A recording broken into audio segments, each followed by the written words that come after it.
Vous êtes respectueuse, vous, de la légalité? Il y a des gens qui répondent non. Ce serait pas mal. Je transgresse la Oui, légalité oui, je suis à un bon tout moment. soldat. Oui, oui. Ah oui. Oui.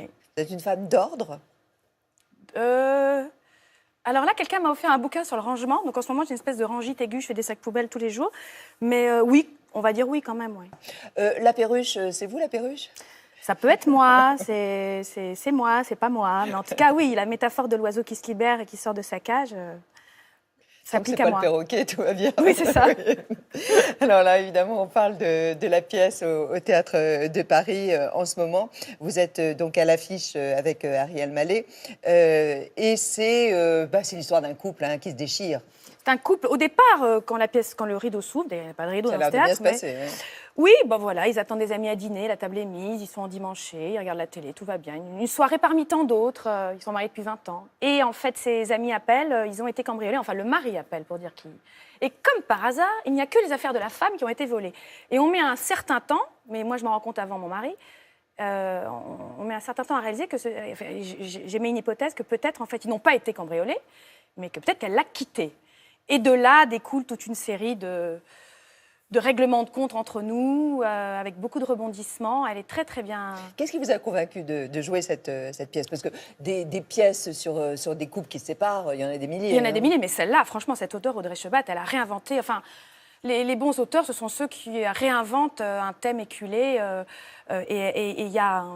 Il y a des répliques extraordinaires. C'est une machine de Celle guerre, que vous cette préférez? pièce. C'est trop important, j'aurais dû y penser avant. Mais il y en a plein. Un moment, il m'explique qu'un homme s'est coupé en deux, qu'il y a le nord en haut, le sud en bas, et que parfois, ce que le sud entreprend, le nord n'est pas en accord. Stop, regarde. Ah bah vous l'avez alors. En fait, tu es en train de me dire que tu as bien couché avec d'autres femmes. Tu as la partie nord avec la tête et le cœur, et la partie sud avec les pieds et les orteils. Bon, voilà. Eh bien, en fait, ce que décide la partie nord n'est pas toujours en accord avec ce qu'entreprend la partie sud. C'est la guerre de sécession, quoi.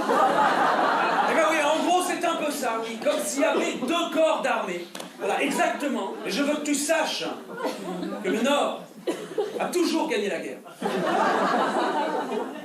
Très joliment dit. Je te remercie. En tout cas, c'est sincère. Donc, si je comprends bien, je suis cocu, mais seulement au sud. Ben voilà, c'est ça mes répliques Je préférées. suis coquille, mais seulement au sud.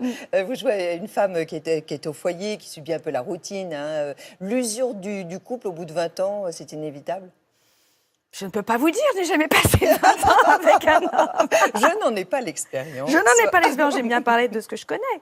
Mais je ne sais pas, l'usure est inévitable. Il y avait la chanson de Maxime Le Forestier, La Rouille. Ouais, c'est inévitable, la rouille. Mais en même temps, c'est ça la difficulté et la beauté. C'est le Graal. Et la beauté aussi, moi j'ai envie d'y croire. Voilà.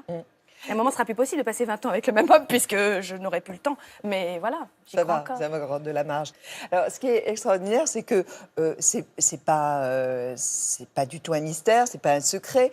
Moi, je suis allée vous voir dimanche et j'ai on m'a donné ceci, dossier spécial, le couple de la saison. Scoop, ils sont en couple dans la vraie vie. Oui. Bon, et vous ne l'êtes plus. Si, Vous l'êtes toujours. on l'est toujours. Bon, là, voilà, on avait une mauvaise information, donc ça nous rassure. Donc, C'est-à-dire qu'on n'en parle pas trop, et voilà. Et oui, mais oui, tout va bien. c'est vrai? Oui. Bon. Et quand on est en couple et que l'on... Bah, c'est compliqué, On justement. joue le couple qui se sépare. Bah, c'est marrant, j'écoutais Ariane Ascaride ce matin parler du premier film qu'elle a fait avec Guédiguian et comment ils se sont quittés à la fin du tournage. Bon, bah non, mais c'était pas... Mais voilà, c'est pas facile de travailler avec l'homme qu'on aime, mais c'est intéressant aussi. Et comment on s'y prend? Ah bah, il n'y a pas de méthode, hein, ça vient... Vous avez beaucoup travaillé même à la maison, on travaille davantage, c'est-à-dire que quand on rentre chez soi, on continue à parler de la représentation? Non, en revanche, l'été, quand on passe les vacances ensemble et qu'on a les répétitions qui arrivent en septembre, on peut apprendre son texte ensemble. Ça, c'est pratique, par exemple. On peut faire des italiennes, on n'a pas obligé d'en mettre la nounou des enfants ou la grand-mère pour... tu peux me faire réciter mon texte. On a en direct son partenaire pour apprendre le texte, voilà. Mais sinon, après, on se découvre dans le travail aussi. On n'a pas forcément les mêmes méthodes, les mêmes façons de faire, les mêmes... voilà, Qu'est-ce que vous avez appris de lui, Darié? À ne pas être dans le jugement. Il a raison, c'est mieux. Ah oui. Mm. C'est-à-dire, il est plus Ouvert. tolérant, Il est très plus tolérant. ouvert. Ah, il est très...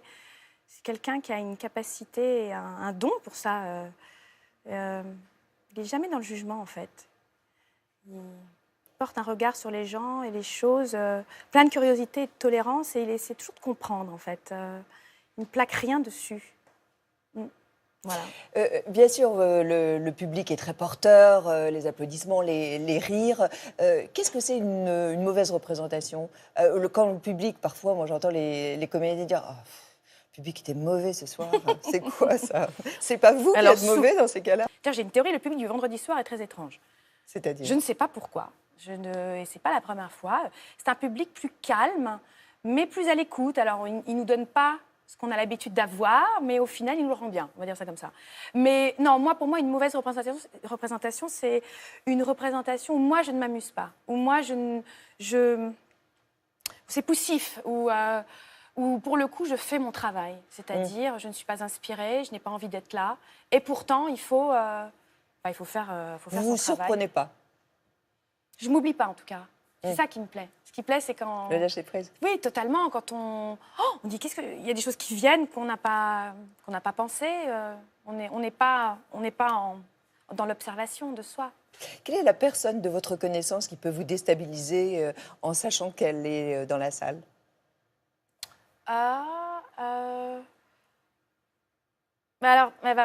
Ma meilleure amie, enfin mon amie d'enfance, enfin pas mon amie d'enfance justement, Camille Japy. Ah bon? Ça me déstabilise, mais pas en mal.